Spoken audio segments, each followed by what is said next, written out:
Hello, this is Jed Hafer at the Love and Logic Institute, and this is a special video just for you, our YouTube friends. I'm not going to do what most people do and bug you about liking and subscribing and all that. You don't have to do any of that stuff, and especially don't do it if you're strong-willed. I want to talk just real quick about kids who say, I don't know. Have you ever been frustrated by an I don't know? And we're not talking here about kids who legitimately don't understand something and need help.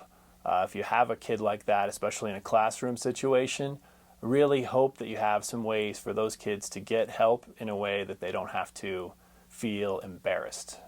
It's great. I've seen teachers set up signals and different things.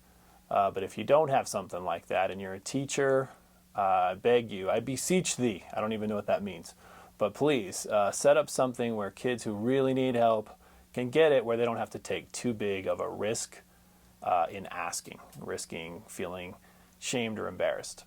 This is for those kids, when you get the lazy, I don't know. You've just asked a gem of a question. You've just teed it up for them and ready for this brilliance that you're going to draw out of them, and you just get the lazy, I don't know. We have a wonderful technique for that, and it's this. You say, well, if you did know, what would you say? Something along those lines. What we found, research, about 33% of the time, kids fall for that. Yeah, about 1/3 of the time, they will fall for that. If you did know, what would you say? Or if you're giving them choices and you've given two options and they just don't want to pick and they just do the lazy, I don't know. Again, not for a kid who's agonizing over this decision, but you just get the, I don't know. Well, if you did know, which one would you pick? Same principle there. And you get a good 33+% return on that one. For those other 2/3 of the time, especially if we're trying to steer a kid toward a solution or empower them to make a good decision or solve a problem, we can go into the other part of this love and logic conversation for problem solving, where we say, what would you like to hear what some other kids have done?